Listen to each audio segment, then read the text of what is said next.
La Côte d'Ivoire proclame son indépendance le 7 août 1960. Nous reviendrons sur cet événement dans le dossier de l'ADEU avec des témoignages de personnes qui ont vécu ce moment plein d'émotions dans le dossier de l'ADEU. Et puis l'Iran annonce plus de 500 morts en 24 heures. Bonsoir et bienvenue dans le journal.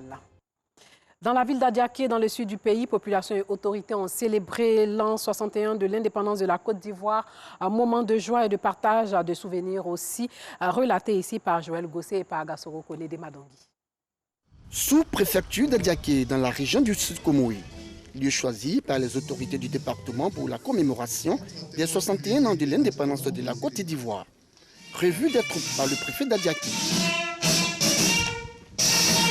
Montée du drapeau en présence des représentants des partis politiques, des guides de toutes les obédiences religieuses, des chefs traditionnels des communautés, mais aussi en présence des élus du cadre d'Adiaké. Opportunité toute trouvée par le préfet du département pour rendre hommage au premier président de la République de Côte d'Ivoire, Feu Félix Houphouët-Boigny, et au premier ministre Amadou Gon Coulibaly et Ahmed Bakayoko. Elle n'a pas manqué de saluer les actions de développement du président de la République, Alassane Ouattara, non sans exhorter les populations d'Adiaké à être des acteurs de paix, de cohésion et de non-violence. Adiaké a bénéficié de 2 ponts. Vraiment, c'est un ouf de soulagement pour les populations qui remercient son Excellence, M. le Président de la République. Le message du préfet du département d'Adiaké, appuyé par le député maire de la commune, par ailleurs, directeur général du port d'Abidjan. La Côte d'Ivoire, 61 ans, c'est le lieu de se souvenir du sacrifice, de la sueur et souvent du sang et de la vie de tous ces pionniers, tous ces Ivoiriens qui ont lutté et qui ont contribué à ce que la Côte d'Ivoire recouvre son indépendance. Nous, à Diaké, nous sommes de tout cœur avec le chef de l'État, le Premier ministre, l'ensemble de son gouvernement, pour tout ce qui est fait pour donner du mieux-être à nos populations. À cette célébration, les meilleurs élèves ont tous été récompensés par le préfet du département et le premier magistrat de la commune, Yensié, qui les ont félicités pour leur ardeur au travail. À Adaou, les festivités autour de l'indépendance de la Côte d'Ivoire ont été ponctuées par des défilés aussi, des prises d'armes et d'autres réjouissances immortalisées par nous Sangaré et Anissette Konan. Ayenou, un village situé dans la sous-préfecture à Adaou aux couleurs de l'indépendance. La terre principale du village aborde fièrement les drapeaux tricolores orange, blanc et vert. Le village accueille les habitants des 13 villages et des 3 campements de la sous-préfecture pour les festivités marquant l'indépendance de la Côte d'Ivoire. L'objectif, je pense que ça permet de raffermir les liens, c'est le vivre ensemble. Nous espérons que ça va être une tradition. Les femmes du village concoctent les meilleurs plats pour accueillir les visiteurs. Les autres villages, ils vont venir ici pour faire la fête. Il y a Tchéké, il y a Plakali, il y a Kabato, il y a tout. On a préparé 35 kilos de riz. La Côte d'Ivoire indépendante a 61 ans. Tout comme l'année dernière, cette célébration a un caractère particulier. Pas de défilé, mais une prise d'armes en raison de la crise sanitaire. Occasion donc pour Aïssa Kra, sous-préfet d'Adaou, de sensibiliser les populations sur les risques liés à la maladie. C'est le lieu de sensibiliser tout ce que nous sommes au respect des mesures sanitaires et appeler les personnes vulnérables et celles qui sont exposées de par leur métier à se faire vacciner et protéger leur environnement. Aujourd'hui, nous sommes tous appelés à vivre avec le coronavirus jusqu'à son éradication totale. Elle a également invité les habitants des 13 villages de la sous-préfecture à faire fi des querelles et à se tourner résolument vers le vivre ensemble, gage de toute stabilité. Les membres de la plateforme pour le développement des richesses ont procédé à l'investiture de la présidente de PDRCI, plateforme pour le développement des richesses de Yopougon. Cette organisation vise à promouvoir et garantir la qualité des prestations des commerçants et des agriculteurs, mais aussi à être l'interface entre l'État, les structures de l'État et les acteurs du commerce et de l'agriculture. Colette Ilboudo, Alassane Trabou. Venues de la commune de Yopougon et des villes de Jacquesville et Dabou, ces femmes ont voulu marquer leur adhésion à la PDRC, plateforme pour le développement des richesses. Cette organisation vise à promouvoir et garantir la qualité des prestations des commerçants et des agriculteurs, mais aussi à être l'interface entre l'État, les structures de l'État et les acteurs du commerce et de l'agriculture de notre pays. Pour mener à bien cette mission, les membres de la PDA de Yopougon ont choisi leur présidente, Lucie Boui Abou, nouvellement investie, se dit prête à accomplir cette tâche. Ma mission, c'est de parcourir même tout Côte d'Ivoire. Parce que je veux mettre toutes les femmes au travail. Je veux que les femmes travaillent. Donc après cette investiture-là, je ne serai pas tranquille. Je serai sur le terrain en train de sensibiliser les femmes. Nous sommes des commerçantes. Donc celle qui veut faire le commerce, qui est cachée quelque part là, on réunit toutes ces personnes, toutes les associations, les ONG, les coopératives. On fait beaucoup de choses. Nous avons des bailleurs.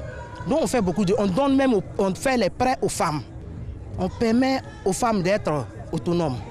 À travers la PDR, les femmes pourront mieux développer des activités génératrices de revenus, avoir un cadre de concertation, d'entraide et de promotion de la cohésion sociale.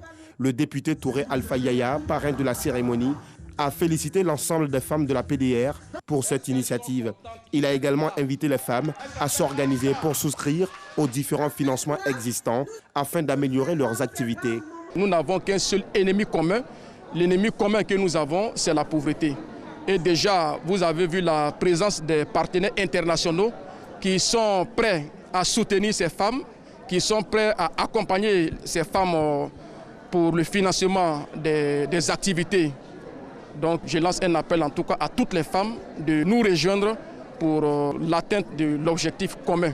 Plus de 2000 personnes issues des unions, coopératives, fédérations de commerce, de l'agriculture des différentes régions ont participé à la rencontre. Hors de chez nous, sachez que plus de 500 décès liés au coronavirus ont été recensés au cours des dernières 24 heures en Iran, un record depuis le début de la pandémie. Ce pays est le plus touché du Proche et Moyen-Orient. L'Iran a officiellement enregistré 542 décès et 39 619 nouveaux cas en 24 heures de record qui porte le bilan total à 94 015 morts sur 4 158 729 cas d'infection au Covid-19. L'Iran avait franchi mercredi dernier la barre symbolique de 4 millions de cas, tandis que le nombre de contaminations avait aussi atteint un nouveau record pour la 3e journée d'affilée. Place au dossier.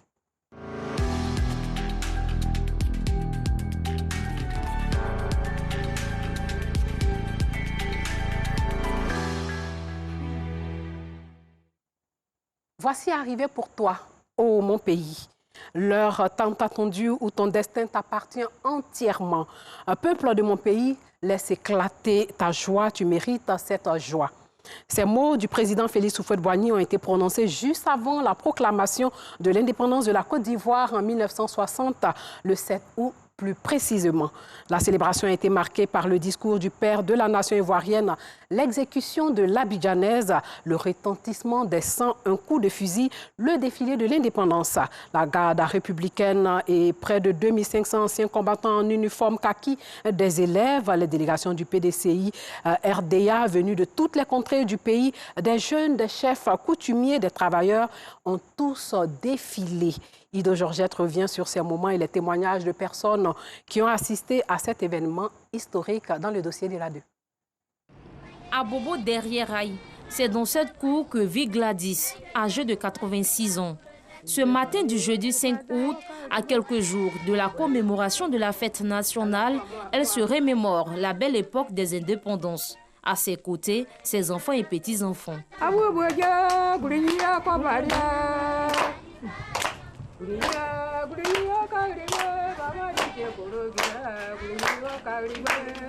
Des souvenirs qu'elle entend partager avec sa descendance bien avant sa mort. Quand il faut avoir l'indépendance, tout le monde est sorti de la brousse. Ils ont créé même une danse même. Les bétons ont créé une danse, on appelait Ados. Ils ont dit à tout le monde de sortir de la brousse qu'il n'y a plus de travaux forcés. Les gens n'ont qu'à venir rester au village pour travailler. Il y avait la joie partout. Ils ont fêté à partir de ce moment. Chaque année, les gens fêtaient l'indépendance. Dans chaque cour, il y avait des drapeaux accrochés partout. Comme Gladys, elles sont nombreuses ces personnes du 3e âge qui se souviennent encore de cette déclaration de l'indépendance de la Côte d'Ivoire. Préfectorat français en 1843, puis colonie française le 10 mars 1893. Déclaration prononcée par le père de la nation. le premier président de la République de Côte d'Ivoire. Feu Félix Houphouët-Boigny le 7 août 1960. En vertu du droit inaliénable qu'a tout peuple de disposer de lui-même, je proclame solennellement, en ce jour béni du 7 août 1960, l'indépendance de la Côte d'Ivoire. Les premières fêtes de l'indépendance, Auguste les a aussi vécues.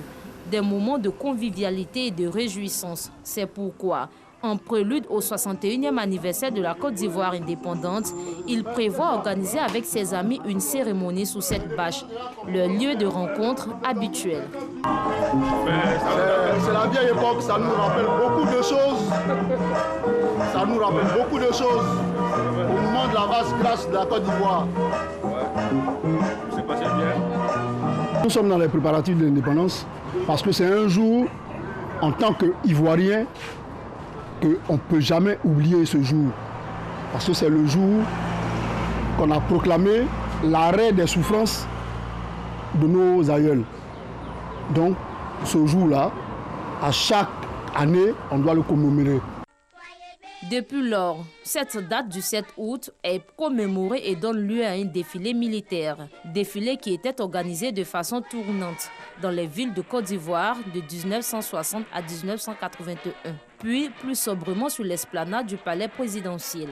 Ce défilé était précédé d'une revue des différents corps d'armée par le président de la République, chef suprême des armées.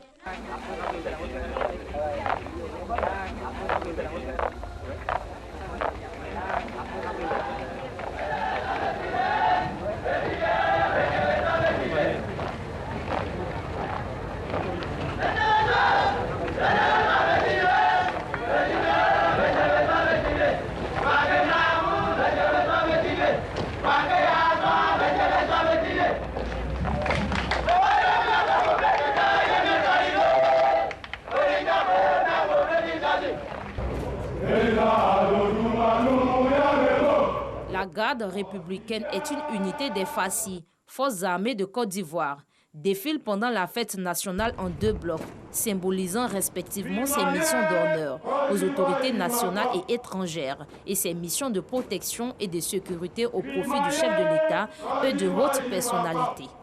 De tradition, le passage des forces spéciales clôt le défilé de la fête nationale. Marchons lentement, sûrement et majestueusement, car gardienne du temps.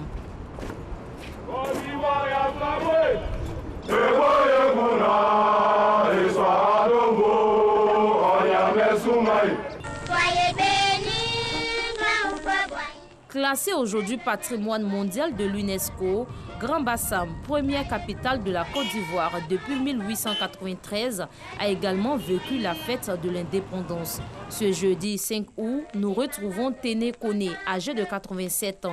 Elle fait partie des écoliers qui ont pris part au défilé du 7 août 1960. Si tu ne travaillais pas en classe, tu ne défilais pas. Donc on se donnait à l'étude. Voilà, pour pouvoir voir défiler et avoir du pain et sardines. Quand on arrive, on nous disait de défiler, on défile, on est content, on défile.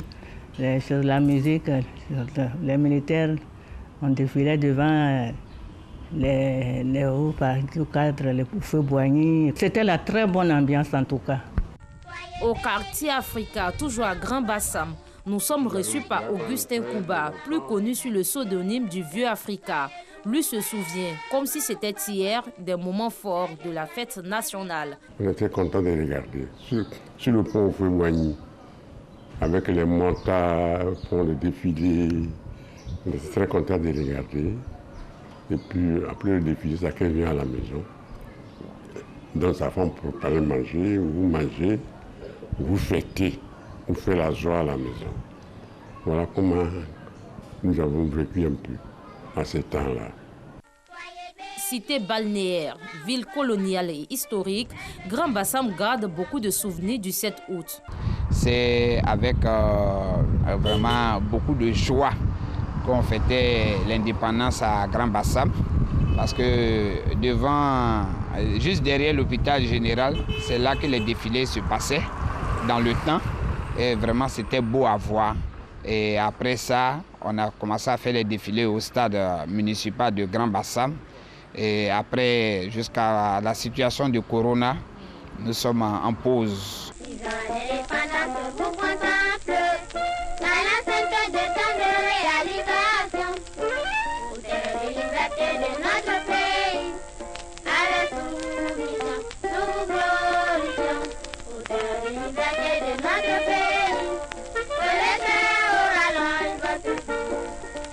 Pas de festivités pour ce 61e anniversaire de la Côte d'Ivoire en raison de la résurgence de la Covid-19. La cérémonie officielle consistera en une symbolique cérémonie de prise d'armes sur l'esplanade du palais présidentiel. Une chose est sûre, les Ivoiriens gardent un bon souvenir de la date de l'indépendance de leur pays, la Côte d'Ivoire, à l'image du vieux Africa.